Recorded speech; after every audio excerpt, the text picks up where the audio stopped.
Assalamu alaikum, ladies. Alhamdulillah, I finally did it. I actually wrote a book. It's dedicated to all the single Muslim mothers out there, hence the name, How to Be a Single Muslim Mum. Inshallah, it's available as an ebook, paperback, and it will be available as an audio. Alhamdulillah. Barakallahu feekum, sisters, for the support. Check out the link in the description to get yours. Assalamu alaikum wa rahmatullahi wa barakatuh. Welcome to another episode of Single Muslim Motherhood. We're talking to another single Muslim mum today, inshallah, about some of the issues that single Muslim mothers in the community have. So, sister, could you please introduce yourself, inshallah, and give us a little bit about your background? I have been a single mum officially for 2 years now. I study, I work, and I'm just a sole parent for my child. I don't currently at the moment co-parent. Okay, alhamdulillah. All right then. So and you're divorced then, I take it? Yes. Right, okay, alhamdulillah. Okay, so could you just talk about some of the initial challenges that you feel that you personally faced when you became a single mother? I think it was more the shock factor of it all, if I'm being honest, because before that, obviously, the marriage was on the rocks and things like that, and I've always kind of just done things on my own in regards to doing things with my daughter, taking her out, dealing with the house. I basically did everything and managing all of that sort of stuff. So then, and even though I did all of that on my own, it was just more of the shock. I haven't, if I ever needed to kind of lean on someone, I haven't got that there. It's the fact that if I'm having a difficult day, I'm going to come home and talk about it with nobody. I can't now talk about, for example, ways we can improve the child. Everything was just it was just quite surprising. Even though I had done all of the roles on my own and I was just very much used to it. But just having someone at home at the end of the day to speak about your day or to speak about the child or how you were dealing with things, whatever it may be, they were there. And then for that to be gone, it just feels like, oh my gosh, I'm actually alone now. And then having to deal with now having someone at home to not having that, my daughter asking about her father and whatnot, and then me trying to juggling my own emotions because getting the divorce and everything is quite quite long and difficult already as it is, and then managing that and then the finances as well, not having again backing in regards to that because once he left everything went with him. So it was the whole juggling act all in one go. And considering I thought I had it all in place before that, I most definitely didn't, because when the person left, I started to realize actually I did get a bit of help here. I did get a bit of this there and whatnot. Even though I wouldn't say all of those things in the marriage it was helpful and whatnot, but I would have said that more was but definitely needed to be done in the marriage, etc. But those little things help massively because when he did leave and we were getting the divorce very soon after that, it's everything was on me. I had to now find a job, because before that I was working and then I left that job, and then we were having issues 2 months later that we moved out, separated, and then we got a divorce very quickly after. So it was the fact that I was having my own income, my place, everything was sorted, till having nothing sorted, even though in my head I thought I had it sorted. It was just all a lot. So I would just say just the whole overwhelming bit of it all, to be honest with you, just the whole juggling factor of it all, I'd say is the most difficult, because you're just juggling so many balls whilst navigating your own emotions, dealing with your child, trying to not make them any aware of any sort of difficulty that you're having, because you want them to be in a happy, safe environment, and you don't want to now implicate your feelings with theirs or any of that sort of stuff. So that was quite difficult, I would say, just juggling it all just in one go was quite overwhelming. SubhanAllah. So did you mentioned that you were working during that, is that during the course of the marriage, and then before the divorce took place, you lost your job 2 months before that, is it? Yeah, so I was working like after my maternity leave ended. I went back into my role as I was a maternity assistant, so I was working there and I really liked the Right. job and everything. And then 2 months or 3 months before, there was a lot of talk beforehand, like from my Mhm. husband at the time, that he wanted me to leave the role, and just wanted Right. me to focus on being at home. And that was something I found quite Mhm. difficult because it's like I really liked that I had a bit of an outside life that wasn't motherhood Mhm. related. Although I was a Yes. maternity assistant, it was very different from me being a mum, and everything else. And Mhm. because I was around like Muslims and like sisters and women, I really really liked the role. And it was only like 1 to 2 days a week anyway, so it wasn't Yeah. really a lot or massive chunk of my week or Not a time. full time thing. Okay. Yeah. Yeah. So then I ended up leaving that job in the hopes that I guess there'll be a lot of improvement within my marriage because I am at home more. But if anything, I felt like we had more problems and more issues because Mm. yeah, we just ended up having more. And then thereafter that like just separated, and then very soon after that we got the divorce. Like I applied for a khola, so and then I was Mm. granted it. So everything happened quite quickly in that space, and then it was like, okay, I got what I wanted, which was the khola, and Mhm. everything else. And it was like, okay, now I've obviously got a lot to deal with all at the same time. So that Yeah. was, yeah. SubhanAllah. So would you say did you have like some savings to kind of, because obviously you said that, you saw, like, you kind of were seeing that this kind of thing was coming anyways, but did you have some savings put aside to kind of help you get back on your feet in the beginning, like from the aspect of finances? Unfortunately, I didn't because I was still it's really complicated to explain, but Yeah. I was paying for a lot of things already myself. I was do when I Yeah, say I that's was doing understandable. everything, I was raising and doing everything on my own, even whilst he was there.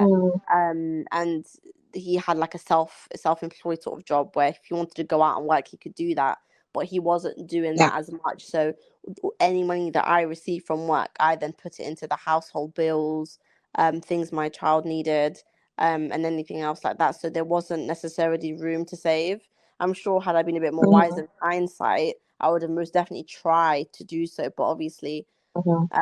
yeah, it just didn't happen. Unfortunately, things were just Well, I needed. suppose working a part-time job, there's only so much you can put aside anyways, isn't there? If you still have Yeah. things that you have to spend on. Yeah, subhanallah.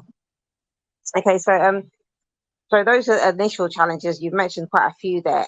What kind of stigma would you say that exist in the Muslim community around divorced single mothers specifically? Because I know there can be like a slight difference with how, for example, widowed mothers are seen, as opposed to the divorcees, because I think divorcees are getting a lot of a bad rap these days, basically. And I've seen things on social media, and people are saying things like, that Muslim women are fantasizing about being single and stuff like that, and people, brothers talking, and they're saying that you shouldn't get married to a woman who's divorced, and because she's got baggage and all these kind of things, whether it's emotional or her kids or whatever, and you're setting yourself up for disaster. I'm hearing a lot of these kind of things online. So, in your experience personally, what are the kind of stigmas that you've kind of faced in the community, you think?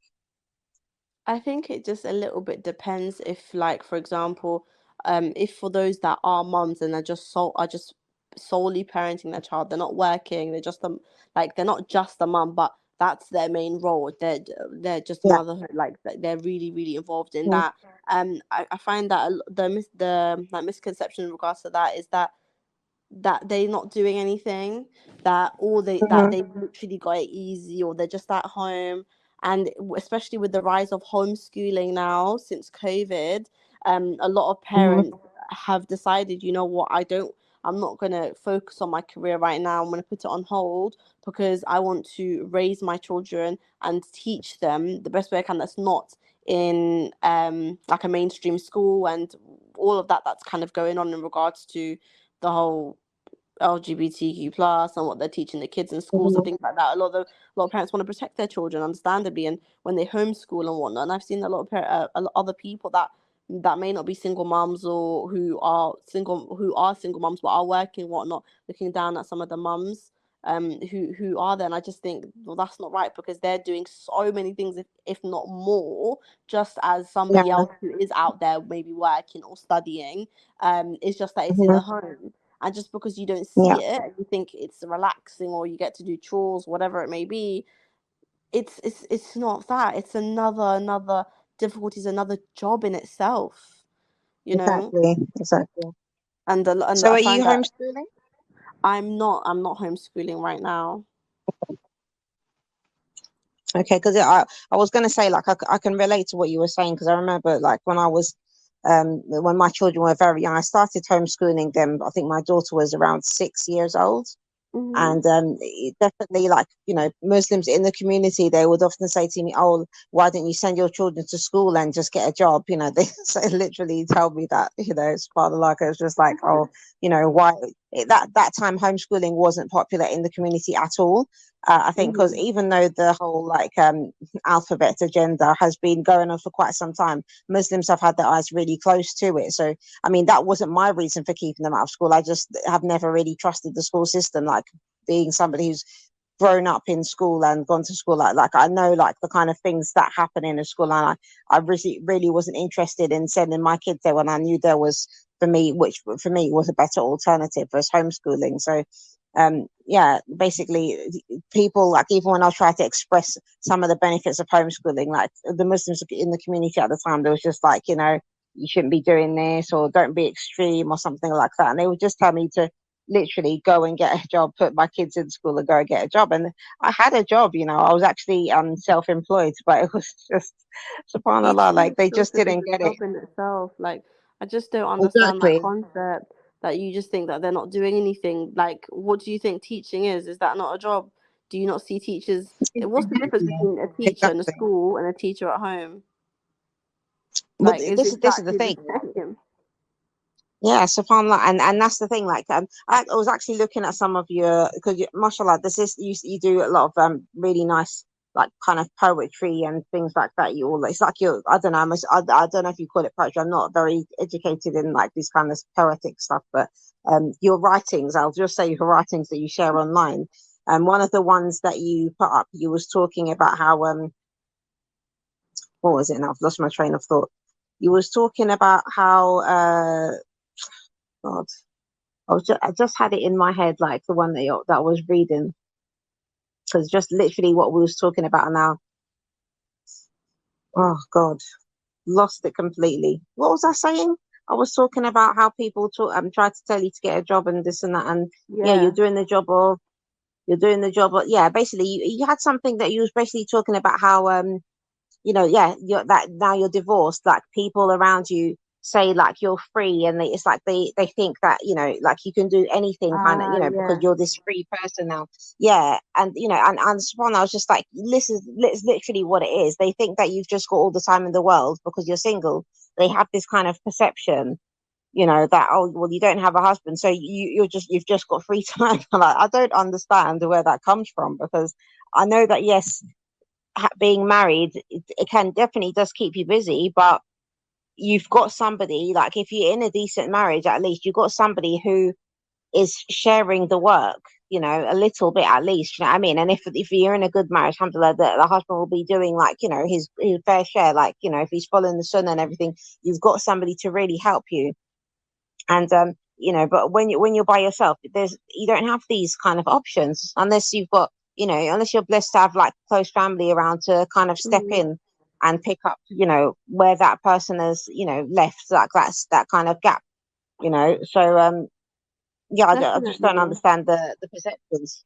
Yeah, I feel like a lot of people just don't understand, or I feel like maybe their just head is so with the Western world that everything has to be this straight, like narrow way. This is how everyone should be going. It's like literally everyone's life is going in a different direction. How they want to raise their children is going to be different from you, from somebody else, and it's because they are different to you. You have different views. Why would you need to push your views or societal views on that person? It just does not make any sense at all to me, to be honest with you, because as a mom, as a woman, we wear so many different hats, so many different hats. Exactly. you're putting on all these roles, mum mode, teacher mode, this mode, like so many things. Because Yeah, before nurse, you were a mum, nurse, you were a lawyer, daughter. judge, Yeah. policeman, Oh, like literally all these different things. yeah, because a lot of Subhanallah. people, So, people. Sorry, what was you so saying? carry on, sorry, sister. No, yeah, Oh no, yeah. carry on. When anyone's like being a mum, what were they? They were a daughter, they were a sister, to somebody. It's like those Like, responsibilities are still there. You still have exactly. responsibilities for your parents, they have rights over you. You've got a responsibility with your siblings, family, and then obviously you've got your own children or child. If you're married, then you've got your spouse. There's so many things that you're doing, and you're alternating all of those things. And it's like being a parent does never end at bedtime, because especially if Exactly. you're homeschooling, or you've got the plans for the kids on the weekend, whatever it may be, you're now planning for the next day. You're now thinking, what am I going to make? Shall I pre-cook this? Shall I marinate this before the next day? Like, it does not end. It's round the clock. If your child is sick, you're Mhm. awake during the night. I remember when my child Exactly. was like around, like when she was a baby, and she was like newborn stages, and around up to 3 months, I think she had a bit like a bit of a cold or something like that. I remember, and I was counting how many seconds until her next breath, and it's like if I felt like it was over 8 seconds, I actually like opened my eyes. I said, like, is she okay? Like all of those things as a mum, like it's always around the clock, even when you should be resting. You're not actually Exactly. resting. It's Exactly. Like, seriously. it's hard, It's, and it's, it's funny because it's one of those things, like I've never been the kind of person to, like, I wouldn't have classed myself as a light sleeper, but Mhm. people, like they have to sleep in a dark room, for example, and there has to be no noise and this kind of, wouldn't consider myself that kind of person. But when I had children, spine, it's like any move that they made, when they were sleeping or at nighttime when everyone's asleep, I would know. It's like I wake up, like, Instinct straight because away. that's your child. It's like part of you has risen from their bed, and you know what I mean, you just feel them. Yeah, you're And in it's kind of sync. like, yeah, you feel them. When they're going to the toilet, if they coughing, or or too much at night, or different things, like, subhanallah. This is like one of the things with motherhood. So I wanted to ask you, like, in your opinion, where do you think the kind of stigmas about single Muslim mothers, divorced single mothers as well, especially, where do you think that they come from? I think it comes from like culture or what they've Mm. seen and heard. I feel like it's a number of things, because you may have just heard things like from your parents or friends, or for example socials, or you'd think maybe it's a cultural ideology that there's a stigma with with like divorced people, that they are unmarriable, they are unwanted, undesirable, that the reason why they're divorced is the woman's fault. A lot of these sort Mhm. of stigmas and misconceptions, a lot of them do come culturally from like your culture or family, or things you've heard that have been embedded in you from a younger age. And it's not to say that it was embedded from you because they spoke about you about all of these things, but you've heard how others speak about divorced people. You've heard how other people who are divorced are treated. You've seen it. So all of these things Mhm. have added up, coupled up with what your experience of seeing those that are divorced, coupled up with all of that, that's where they derive from. And a lot of people, some people don't want to educate themselves that divorce is for, therefore, like many reasons, and it is, we have the right to do, because it's not haram for us. Yes, it may be disliked, of Exactly. course, but at the same time it is allowed, and a lot of people just don't understand Exactly. that. And I think coupled up with, especially at the minute with social media, a lot of people now Mhm. are very open with their trials and speaking about it on different platforms, and they're very free to speak about these things. Whereas 10 years ago, 5 to 8 years ago, wherever, like, and even beyond that, it wasn't a common thing for people to talk about Mhm. their divorce story, or to talk about what Exactly. had happened to them. Yeah, you'd hear Mhm. about it maybe, but, or it's on YouTube or whatever, but it wasn't ever a big common thing. Now it's very, very common. A lot of people who do get divorced, you notice it straight away by some of their posts or whatever it may be. And because they're really open about it, they feel comfortable talking about it on their social media pages, etc. And whatnot. So I feel like because we see that more now, a lot of people are just like, oh, as you said that you've seen on social media and whatnot, and like videos of people saying that they're like, is it like advertising like divorce, being divorced or something? I've not really seen anything like that. That apparently was saying like I saw something like there was a discussion going on, and this sister was basically saying that she knows too many Muslim women who are they're fantasizing about being single, basically. So that these are women who are actually married, but it's like they're fantasizing about having the single life, and as a result, in some ways, it's like they're putting their marriages in jeopardy because they feel like they'd be better off if they were single, which, I mean, I haven't met any sisters who like are doing that, basically. Even when I was single, you might get some sisters who might make some maybe little bit dumb comments because they think that you're like having the time of your life because you don't have a husband and you can do whatever you want, whatever that means. But it's not, no, they definitely wasn't like wanting to be single. Do you know what I mean? Like, sometimes people say things, but it's not that's what they want. They're just kind of saying that, like, it's almost like they say things sometimes to try to make you feel better about your situation, but that in reality they're happy with their lives and what they've got, and they've got a level of appreciation because they know that their husband, he's doing certain things that he's giving them enough support, and they've got a good relationship going on. Do you know what I mean? It's not them, it might not be exciting and Hollywood every day, but that's not what a marriage is, really, is it? Like when people watch these kind of films on TV and they get these ridiculous ideas of what a marriage is, and it's like, subhanAllah, you watch these romantic movies and they end with the people kind of getting together. You don't really see what happens after that. So it's just A lot like, of people you've fantasize. seen all the lovey-dovey stuff, all the Disney bit of the courting process, people chasing each other around singing love songs and pining over each other, and then finally at the end they get together. The girl gets the prince or whatever it is, but they don't show you the life after that and how they actually live practically in a day-to-day. And I think the best example of that, the only example I can think off the top of my head when it comes to that kind of thing, is actually the Shrek movies. Like, literally, because that kind of demonstrates it. Like, I don't know which one it is. I've seen them with my kids and probably once, but I remember one of them. It's like the girl Fiona, like she was starting to like miss life in the palace or something because she was getting a bit overwhelmed with having the kids and all this kind of stuff, and that kind of demonstrated more. And in a way, they did. I think they, I don't want to big up any Disney movie actually, because like, or whatever it is, these kind of things, because like obviously there's a lot of negative stuff in them and that kind of hidden, I don't know, weird stuff. But from what I remember anyways, what I thought was good about it in that sense was that it kind of showed that marriage is like not this kind of straight line. It's like a wavy kind of thing. Do you know what I mean? People have different days where they feel good about themselves, and maybe another day they don't feel so good about themselves. And if you're living with somebody and you're growing together, even though sometimes, like for some people, and I expect a lot of the movies, they'll talk about people growing apart, but is it really growing apart? Like, I mean, it depends. Like, if you still have an emotional connection to the person, then maybe it isn't. Maybe it's just something that you need to, a A lot season of that you need people, to go through. So it just depends. 100%.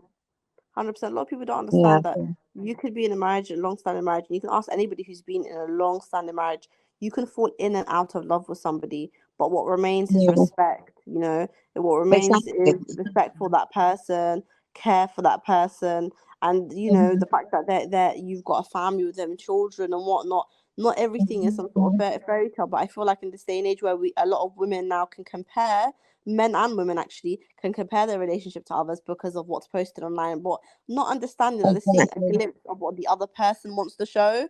Or you may Mhm. have like a friend who talks about their marriage and whatnot, but they're never going to speak about the bad stuff or the issues that they're having. They're only ever Mhm. going to speak about the good things that's happening around them. If they do speak about it and they feel like, oh, I'm not getting that treatment, but it's like, just Exactly. like no two women are the same, no two guys are the same. No two guys will Exactly. show their affection and love the same way as another guy will. One might be writing you love letters and whatnot, and the other one might just be doing acts of service for you, and that's their form of love, and the way that they're showing it Exactly. for you. And it's like a lot of like comparison is a thief of joy, and it really, really is, because the more you It start to is. see, It is, subhanallah. the more you see and you start to compare, like, oh, this is how you're receiving love from this person. You start to look at how other people are receiving it, or oh, this is what they do together. They go on this many holidays together, or they do this together. And the reality is that there are other things that they're doing for you, but you're not thinking about that. It's overshadowed by Exactly. what they're not doing. That what they are doing is Mm-hmm. overshadowed what they're not doing, and that's all you're thinking about. And it's like, now you're a bit off with him, or you're having issues. It's like, oh, and it's just, at the end of the day, you're gonna have problems with somebody, even your own siblings. You've lived with them for how many years, and then you're still gonna have back and forth, or moments where you're not Exactly. cool, but then you're cool again. It's very much normal, and it is normal to have moments like that. But it's how you resolve them. It's how you talk about it. You know, I feel like it's really important, especially at the beginning stages, or even before you get married, to ask the other person, how do you like to deal with a bit of conflict, or how do you deal with if there's a Definitely. disagreement, etc. Definitely. Like, how are you as a person when it comes to these feelings? Like, me personally, I don't really like arguing. Like, I just think it's Mm-hmm. just so tedious and long. Unless there's a point I It need to is. make, then it's not an argument, it's me raising some points Mm-hmm. and we can have a discussion about it. But if it's something small or something that's not necessary, I'm not going to try to win this argument. I'd rather agree to disagree for Exactly. my own peace of mind, Exactly. There's no point in making personally. a big deal about it. Mm-hmm. Yeah, it's personally, that's how I like to deal with it. I know other people deal with it in many different ways, but that's how I'd like to deal with it. But if somebody always wants to have one up on you, that really and truly, that's never going to work, then, is it? Because some Exactly. people never like to have discussions. It's like, how are you really ever able to talk about things at the point of the issue, rather than at the end, when it's now escalated and it's gone so much more bigger? It's like, Mm-hmm. now we're here, and it's like nobody actually wants to be at this point. Exactly, subhanallah. Like one thing that you mentioned, actually, I wanted to like just comment on as well. Like you mentioned about people comparing themselves to others and like their married lives to others, and subhanallah, like I think this is one of the ways that women, especially, and I know men do it too to some extent, but obviously I'm not really I'm not involved with like the conversations of men so much. But apart from obviously these days everything is online, so it's easy to like listen to some things sometimes. You Yeah, do that get is to hear their bits and opinions pieces. and everything else. Yeah, subhanallah. But it's just like comparing for me is like one of the tricks of the shaitan to like make us become ungrateful, for what we actually have. Because like you were saying, you're looking through the looking glass of like you can see, oh, this person's posting all this stuff and their husband has took them to this dinner and all this fancy this, and oh, when it was last time my husband took me for dinner, or maybe I've never even been to the dinner with him, and or if he's taking you to the, maybe you never been to that fancy restaurant that it was more of like a cheap restaurant, maybe it was a fish and chip shop, or I don't know, like the local takeaway kebab or whatever, do you know what I mean? And Yeah, you've never been to one of these posh places like what you're seeing on social media, and it's a trick from shaitan to make you feel ungrateful about what you do have, because in those moments that you've experienced, you was happy and you did find yourself experiencing happiness and you was contented. But when you see what other people that are doing and what they have in moments where you might feel you have an off day, or you're maybe feeling low about yourself. So yeah, coming back onto the topic, what kind of help do you think single Muslim mothers need? So maybe, I don't know, if in relation to some of the initial challenges that you've personally experienced, but I'll let you kind of expand on what do you think would be reasonable support, because obviously sometimes it can be difficult trying to you can't just, it's not practical sometimes, somebody from outside just come in and just saying, I'm going to help you with this. Maybe the person doesn't need help. So I think sometimes I would just put it out there that people should ask what people need, yeah, it's instead of kind of just subjective. throwing something at them. Because I mean, I've had this experience too many times. Like, people come and give you something thinking that, oh, that's going to be useful for you because, oh, you're single, but it's something that you never use, or it's, so then you've just got this thing that you're not going to use it, so, but you then now I have to get rid of this, or find somebody else who would actually use it to give it to. So you kind of put like more kind of difficulty on the person, because you've given them something that they don't need because you didn't ask them, but you just assumed that they would want this thing or they would need it. So, in your experience, what kind of help do you think, or support that single Muslim mothers need? I do think it is subjective to the person, But in regards to single mothers in general, I would say a community. A community, it doesn't have to be a large community, it can be just 1, 2, 3 people, whoever it may be, that they can lean on to, not to say to have physically, but to as support. Like if they need somebody to talk to, if they needed a bit of advice, if they just needed company, because being a single mom, even though you've got your child or children, it can be quite lonely. It can be quite lonely because you're doing everything, for your child, for yourself. You just kind of forget that outside of you and this child there is the outside world, outside of your issues and problems. Like it's like you're in a little bit of a bubble, but not some magical sort of bubble. You're just inside, and it's like having that somebody that will push you to be like, come, let's go out, or do you want to come over to mine, so that you're not feeling alone, that you have somebody there. I have really good friends, like even moments, especially like being like a first time mom. I've only got one child. I have a bit of, I don't have anxiety, but I did at the very much beginning of motherhood for the first year or two, was just going out further than what my comfort is with my child because of many reasons. They could have a tantrum, they're crying, I'm having to deal with it, onlookers, whatever it may be. And I had some good friends that were like, oh, say, Ilhan, like, come, let's go, let's meet up, let's go here together. And it's like, okay, I'm with somebody, I'm not dealing with it on my own, because it can be quite overwhelming. So having like a bit of a community, good friends that you can like rely on, somebody who's also kind of gone through it as well a little bit, it's kind of nice to have that understanding with somebody, to just be like, you have somebody who, if you're feeling quite down about something, or you feel like quite low because whatever it may be, like the feelings come in waves, of loneliness or being overwhelmed by the amount that you do, having somebody who also understands that you're able to speak to and who will listen to you is really nice. And knowing that the person understands, has been where you are, even if they're now married, they understand where you are now and where you've been, where they've once been. So that's also like a really nice, that's actually like I would say is quite important, and sort of help that they would need in that regard. Because company, a relationship, like somebody helping you physically, whether it's physically, emotionally, all of these things are helping you as a mum, dealing with your emotions, but also helping you organizing play dates, like just kind of being involved, whether it's your community, with your friends, family, or just your area, because there's like mum groups, there's so much out there. If you do try to seek and look for that out there is a lot, but it's just kind of getting started a little bit, that I think a lot of people find kind of difficult, or they don't know where to search or whatever. I live in a main city in England, like London, so there is a lot in and around, like when it comes to children, when it comes to classes or groups. A lot of masjids now, I'm noticing a lot of doing like sort of like stay and plays and things like that, where you can meet other Muslim sisters who are also mothers. And that's something that I really do like and enjoy, and it is something that if you do involve yourself and you really do like it, you do meet amazing people on the way that you never thought you would meet. Alhamdulillah.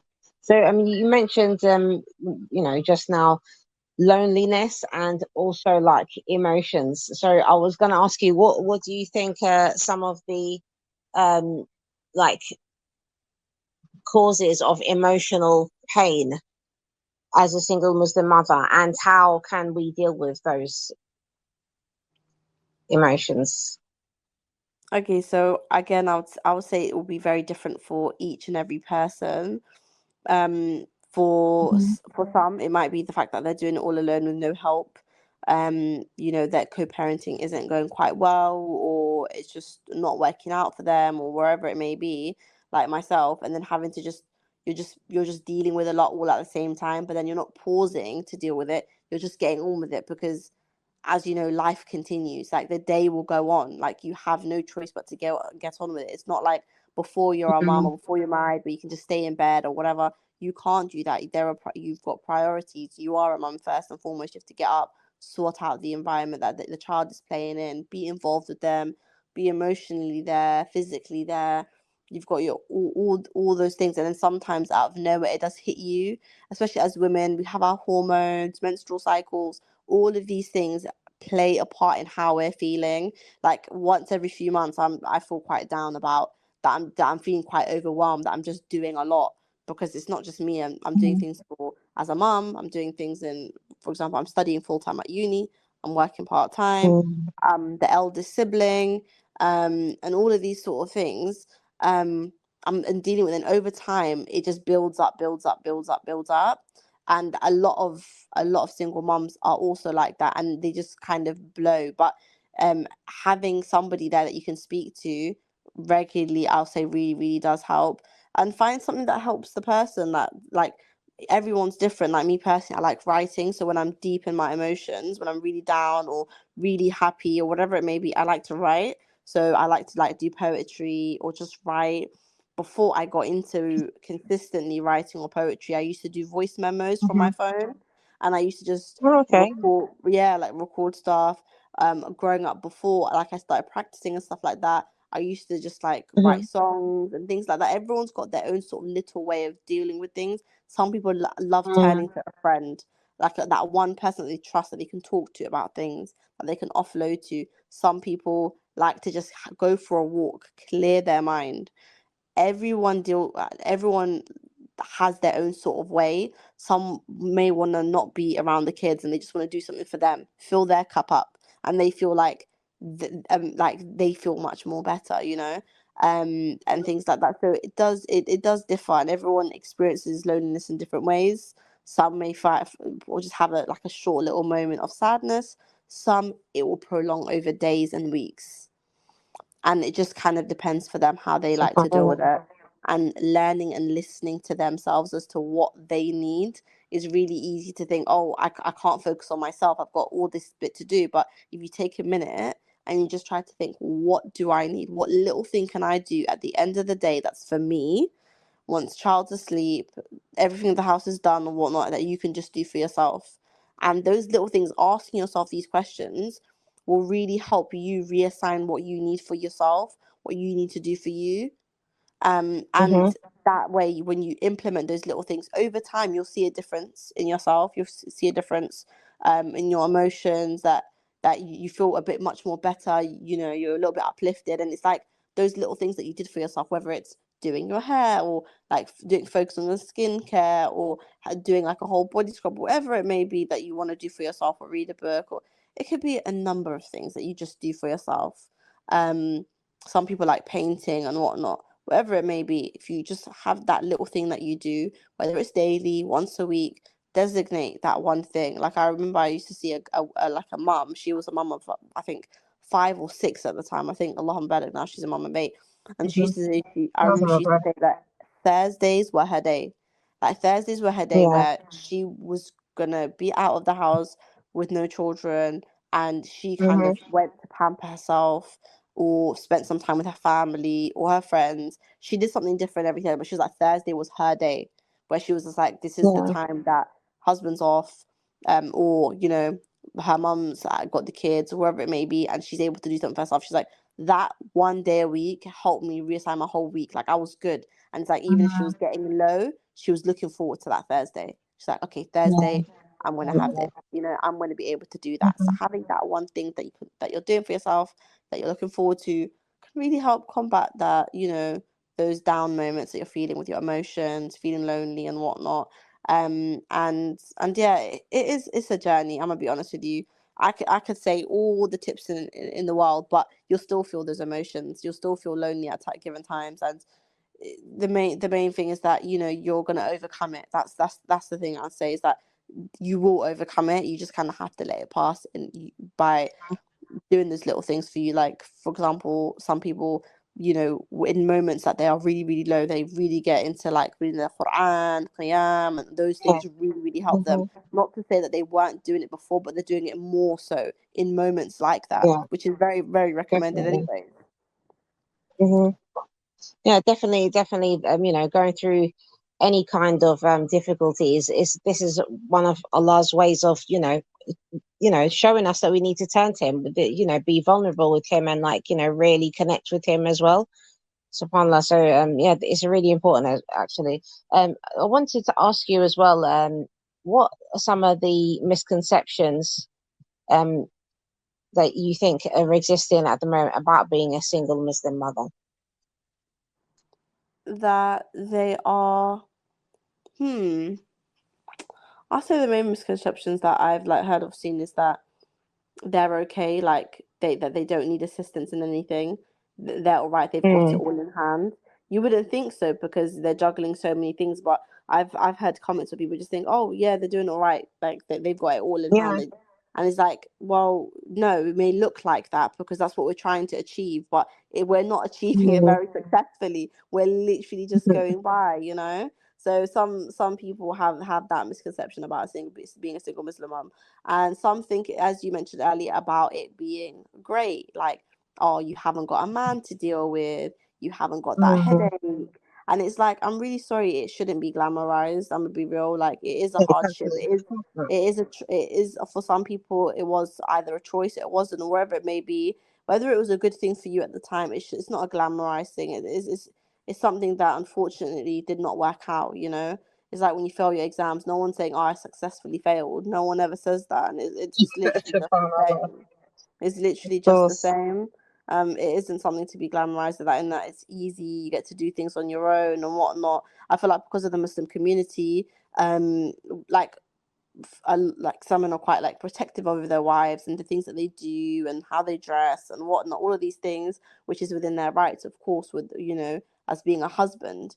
But then obviously when that is now taken away, you now have the choice, the autonomy within yourself to make these decisions of how I dress, how I act, how I behave, what I do with my time, etc., which you may not have had before, and you feel quite liberated. And some people feel like, oh, I need that liberation, or and whatnot. And it's like that's not the case. Like, you know, of course, in some aspects, you want to be able to freely make decisions when it comes to your child, and whatnot. Of course, I do get certain points, but at the same time, it's not something that like is all great. So you've got two sides of the coin, two ends of the spectrum, shall I say? Where it's the extreme, like, oh yeah, you've got it all in hand, and the whole other extreme is like, oh, you know, it's great being like a single mom, and it's like, no, it's neither of them are great, you know. So I would say those are some of the misconceptions. Or also, I guess, for those that do want to get remarried again, some women feel as if they're undesirable because of the fact that they've been married and they've got a child or children, and just feel like, oh, they're not the best, like, you know. You see and you often hear that a lot of men who've got children remarry people that have got no children, even if they've been And like it's not a divorced. problem. And it's like, no, it's not, no one bats an eyelid at that. They're like, oh, he's got a child, oh, it's okay, like whatever. But when it's a woman, it's like, oh, actually, hold on, that's actually quite a lot, and whatnot. And I actually had a very, very strange comment once, actually, that like, oh, because I at this point I was just saying, oh, I think I'm a little bit being open to that maybe looking or whatnot, you know, just a little bit. And they were like, oh, like Ilhan, like being with a divorced sister is where it's at. Yeah, it's a person that I didn't know. It was a friend of a friend who was just there, like a little coffee date. And I said, oh, please explain. Why do you think divorces is where it's at when it comes to these men looking for?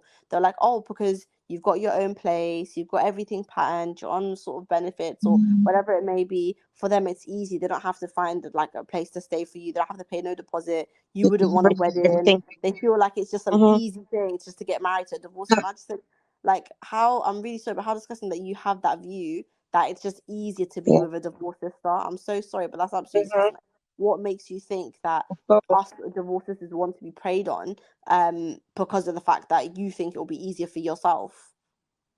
You know? Absolutely. And that's sad because that's one of the unfortunate vulnerabilities which is being exploited by some brothers in the community. And, you know, people don't really highlight those things when they're talking about, you know, the issues of single mothers, you know, in their online discussions. They don't really usually mention these kind of things. They kind of just mention it from the side of the woman, and, you know, it's like how basically like that she should be avoided, but you know, not that how some brothers are taking advantage, and especially when it comes to issues like polygamy as well, because I think that's another thing they expect divorcees, sometimes that's what I've come across anyways, that they're expected that they should be more accepting of polygamy for themselves, just because, oh, they happen to have been married before. But it's just like, well, just because sister's been married before doesn't mean that all of a sudden now she's interested in polygamy. Like, that's down to the individual, you know.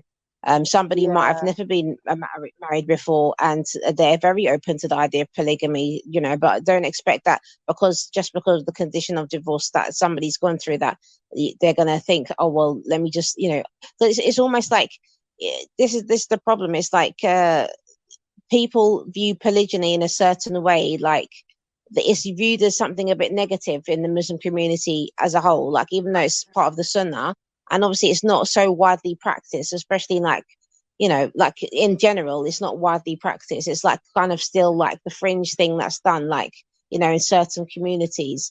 So that has its own stigma as well. But now it's just like you get divorced, and it's almost so people view polygamy in a negative light, and then if you for some divorcees anyways, you know, people almost kind of want to push them, oh, if you want to get remarried, then you should be looking for a man who wants a second wife, then, because that's like all you're good enough for now, basically, you know. Because I remember, like, there was a time when you know, I was looking for marriage, and you know, there was a particular brother, and the sister said to me, oh, well, why should he marry you when he's never been married before? Like you mentioned earlier, and there's brothers who've been married and they've got kids, and they'll you know, after getting divorced, or getting married to a sister who's never had kids before or never been married, and that's, nobody cares Not a about that. But problem. when you're a divorcee, it's just like, oh, well, you've been married, so, you know, why should he marry you? Because, you know, so it's like, I had a lot of instances where people was kind of pushing me towards polygyny, which for me, it wasn't a big deal. Like, I was open-minded about it, but I felt like that was like, it was kind of more like, oh yeah, this is going to be a perfect thing for you, kind of thing. Do you know what I mean? And people that make the assumptions without kind of really like talking to you about it and getting to know your personal views and asking you the questions, you know, they kind of just like say, oh yeah, this would fit you, basically, you know. And if they're your close friends, for example, then you can understand like them saying something like that. But it's just like, just random people in the community who happen to know you exist, there's just like, yeah, you know, they just kind of jump to conclusions, kind of thing. I don't know.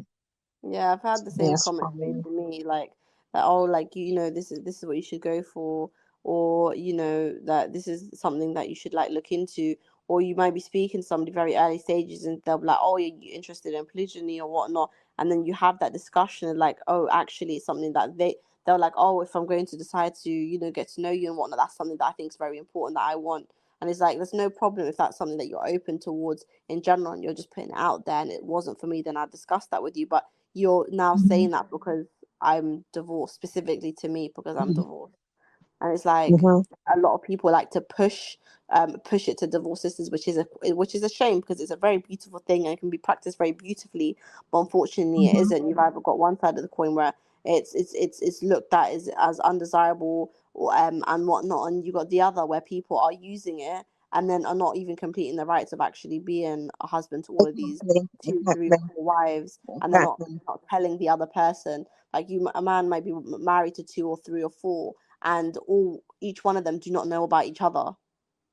Like, Mm. it's something It's that's like you very common mentioned that as well occurs. about that, like the comment that somebody gave you, that marrying a divorced sister is where it's at because you already got everything sorted out. That's another way that brothers are taking advantage of polygyny as well, not providing, because it's like, oh, well, I can marry this sister, and it's like, basically you're basically just marrying her just for the physical benefits, because you're not That is actually it. providing for her, because you know she's already got her own thing set up, you know, whether she has kids or not.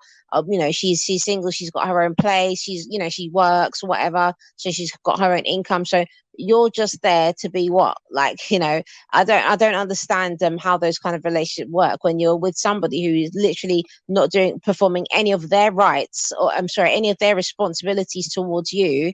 But yet, how does a woman obey a man who is not, you know, fulfilling his responsibilities that Allah subhanahu wa ta'ala commanded him with? You know, he's basically got, you know, sometimes all sisters could be on benefits, you know, and not even Mm. working, and you know, having children for men who want to have them like as secret wives, and obviously, like, it's not legal, like, you know, legally binding to have more than one wife in the UK and in most countries.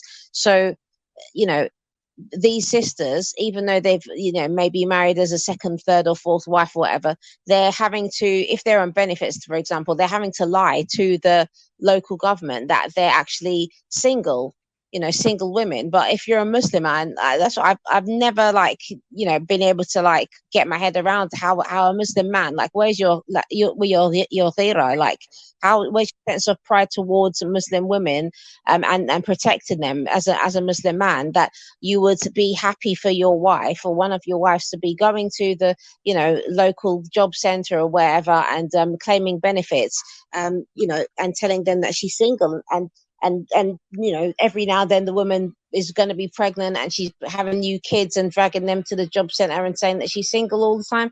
I just think, like, you know, how does that sit with you as a man? Like, you But you know, know what, sis? how Women do you also feel do good it. about that? Do you know what I mean? You know, that definitely what you said is right. Also, women have this ideology that this is the way that they can, you know, that they can save and whatnot by doing this, and it's like he could work extra, his money would work harder for him because the benefit system is providing for the home Mhm. or things that they use for the bills or food, etc. And it means that they'll save and everything else. But what you're doing is lying and saying that you are single when you're not. Now, who's to say now, shortly Exactly. after that, that's not actually your condition? You know, like, Mhm. why would you want that for yourself? Why would you, you know, say that you are and it's like you're not, if that makes sense? Why would you wish that upon yourself? And then, Exactly. like, I've heard of sisters who say that, who go cry off to obviously the council that they are this, that, and the other, and they are happily married, no problems, no Mm. nothing. And then since they've all started all of this, shortly after they've got problems in their marriage, and now they're divorced and they actually are Exactly. single. Exactly. I was listening to a lecture by Abu Taymiyyah, and he was saying exactly the same thing. Exactly that. He said, you know, and he said he was warning people not to do it when he was hearing that people had say, you know, making these lies so they can get benefits. He said we'd been warned them that they shouldn't be doing this because, you know, it's haram obviously to lie anyways. But they was pretending to be single people, and then they did end up being single. SubhanAllah, you know. Yeah, it is Just really like it sad. goes to show, like, it's what you say just comes back to you know, to haunt you, as they say. SubhanAllah. 100%. So And going back to what you said about the whole yeah, housing thing, when it comes to like men just going for divorced sisters, a lot of divorced sisters don't realize that these men are going for specific types of women because they've already set up. So a lot of these women are number wiser and think that, oh, this person wants them for them, but in reality it's just for an easy ride. exactly, exactly.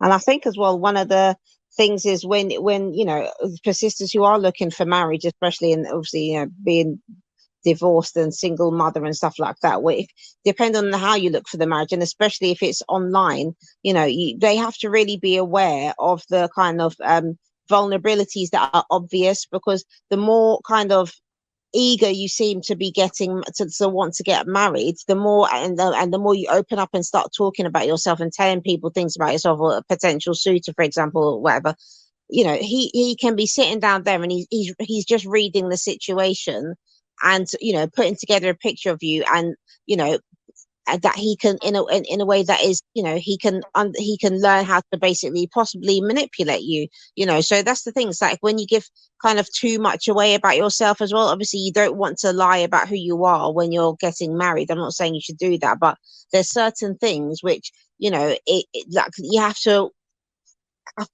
kind of have a, like, you know, a sensible Be way of aware. doing it.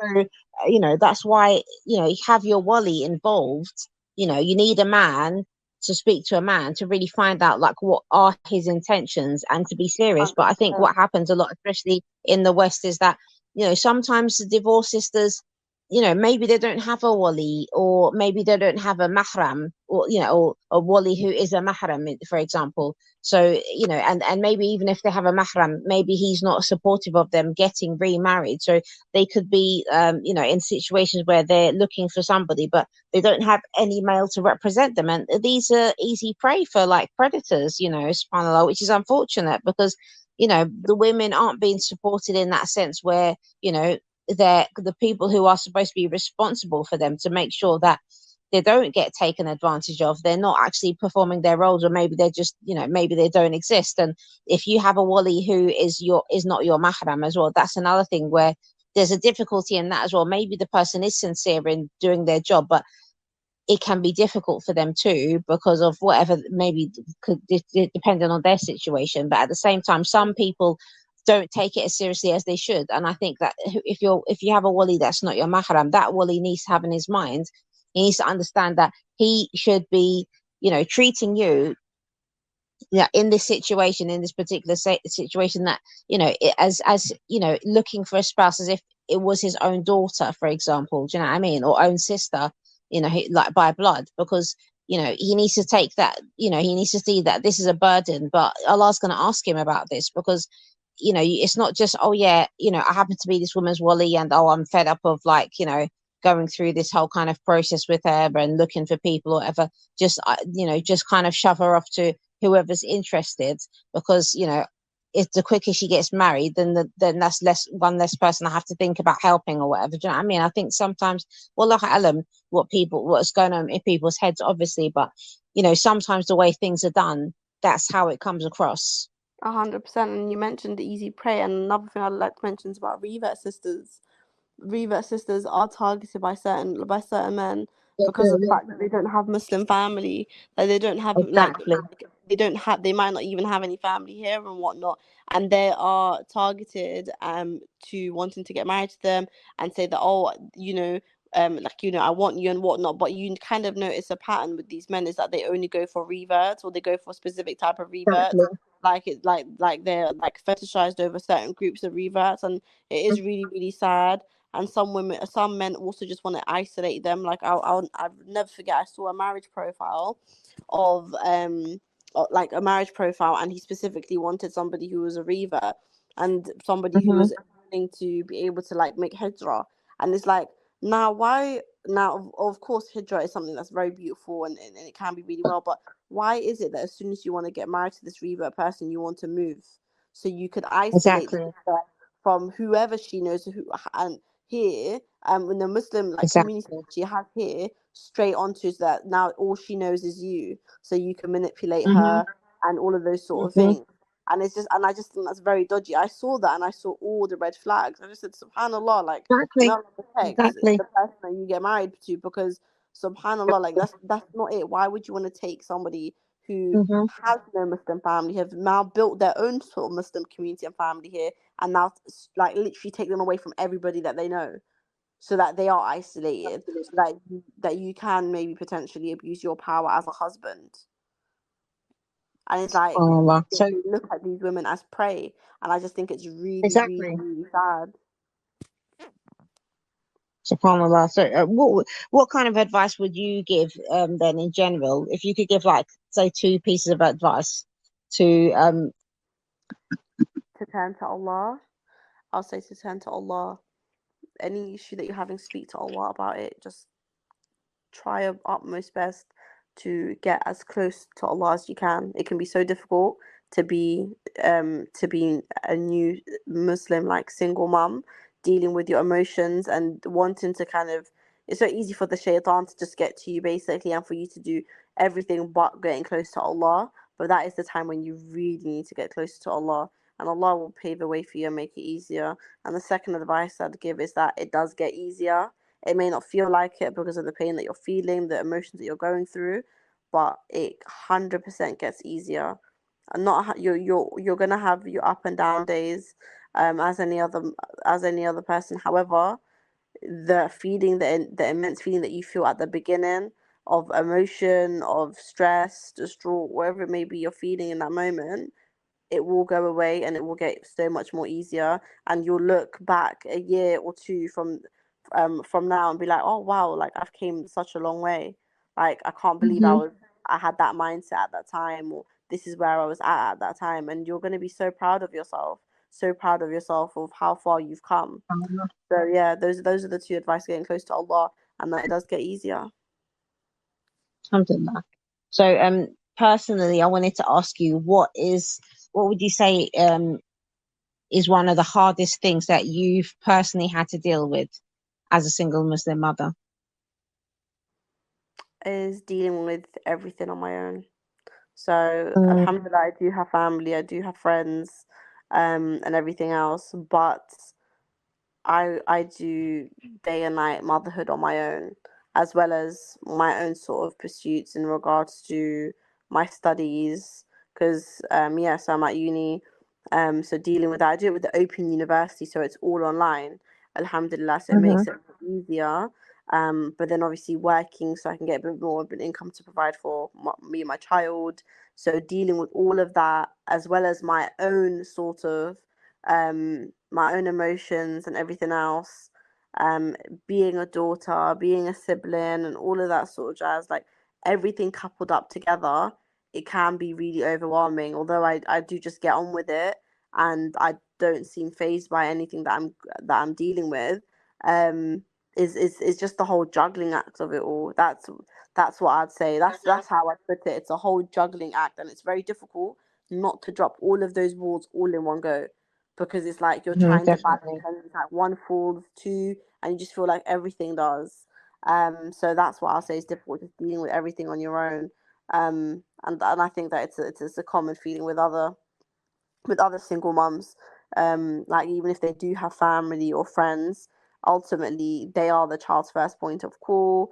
They are the ones who, because I don't live with my parents, or I live away from them. It's just me and my child, so I'm doing everything as well as as well as so much more. So I'd say that's the hardest thing I've personally had to deal with, is just juggling it all, and my emotions and my child, and ensuring that she's happy, and teaching her about the Mm, deen. And it's a lot. It's a lot on one person, and it's a lot when, unfortunately, if you're not co-parenting like myself, that you can't share the responsibility. Even if they only see that person for a quarter of the time compared to how much time you have with them, a little bit of responsibility given to that person just makes things, and just makes the load a little bit lighter. So not having definitely. that is quite difficult, I would say, for me Mm, personally. alhamdulillah. So, on the flip side, what would you say, um, was one of your most validating moments since being a single Muslim mother? Oh, this is an interesting one. Definitely when my daughter said that she's proud of me. Oh, Yeah. subhanallah, She said it out of subhanallah. nowhere. She was never Oh, I never even thought she could say that. Like she's very verbal, my child, but in a sense of like putting that together and directing it at me, and then giving me a hug. yeah. That was one of my most validating moments as being a single mother. I just said, Alhamdulillah. wow, like I must be doing something right. If little old her, who was 3 at the time, who said it to me, I said, subhanallah, it was just, Subhanallah. yeah, but that would be the most validating moment for me since being a single mother. Alhamdulillah. Alhamdulillah. Barakallahu feekum, sister. Thank you so much for giving a lot of your time today, and it was a very beautiful interview. Actually, I've really enjoyed having this discussion with you, and I'm sure that inshallah sisters will be able to relate to a lot of the things that you were saying and everything. And alhamdulillah, um, yeah. Do you have any kind of final thoughts that you would like to share? Final thoughts. I would literally just say, the only final thoughts would have been what I said was advice to a newly Hmm. single Muslim mother. Those would be my final things. That it does get easier to turn to Allah. Those two things, because two of those Alhamdulillah. things coupled up 100%, just having that focus on Allah, and knowing that it's not all grey. You're going to be on the other side of things soon. Makes things so much more easier, because you're now pushing to get there. You're now looking forward to that. And then coupled up with the relationship that you're building with Allah in your most vulnerable moments, and at a time where you are most vulnerable as well for the shaitan to get at you because you are weak. um that coupled up with one another is just amazing, because at the same time you're boosting your iman, your relationship with Allah is getting stronger, your deen's getting stronger, and this now can pave a way for many other things. People may not be wearing a hijab at the time, and because of the situation, because they turned to Allah, they started to wear the hijab. They started to be Hmm. consistent with their salahs. This is a stepping stone of getting even better to where you are, or just even in a stronger place Islamically. And with that, it just makes the journey so much more easier in the dunya. Mhm. Absolutely. I think that's a vital point. And this is really key to the whole discussion, and just in general. I think the point that we should all be trying to put across is that it's for everybody. Obviously, Allah subhanahu wa ta'ala is the one that can help us in any situation, regardless of what it is, and and especially when we've been in a marriage and and it doesn't work out. That's what we need. We need to know that Allah is the only one that is like, he's forever. Like there's the only consistency in life is Allah, basically, subhanallah. And we should always be grateful to Allah subhanahu wa ta'ala for whatever he's given us, alhamdulillah. The sister has a beautiful Instagram account, which she says her writings is inspirational writings and reflections about being divorced and everything. So it's Dear Divorced Muslimah, is it? Muslimah, yeah, the divorced Muslimah. Yeah. Dear Divorced Muslimah. Okay, so inshallah, check out her Instagram profile if you're on Instagram, and you can benefit, inshallah. And it's just about community, I suppose. Maybe get a bit of encouragement as well. Can reach out to the sister, inshallah, if you enjoy or benefit from her writings and this interview as well, inshallah. So I'll put the link to that in the description box for those who are listening. And Jazakallah khair, sister, and have a blessed evening. Assalamu alaikum wa rahmatullahi.